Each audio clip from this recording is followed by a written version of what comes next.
لا أقسم بيوم القيامة ولا أقسم بالنفس اللوامة أيحسب الإنسان أن لن نجمع عظامه بلى قادرين على أن نسوي بنانه بل يريد الإنسان ليفجر أمامه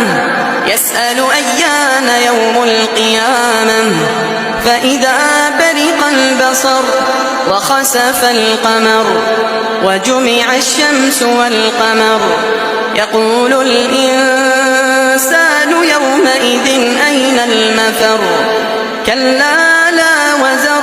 إلى ربك يومئذ المستقر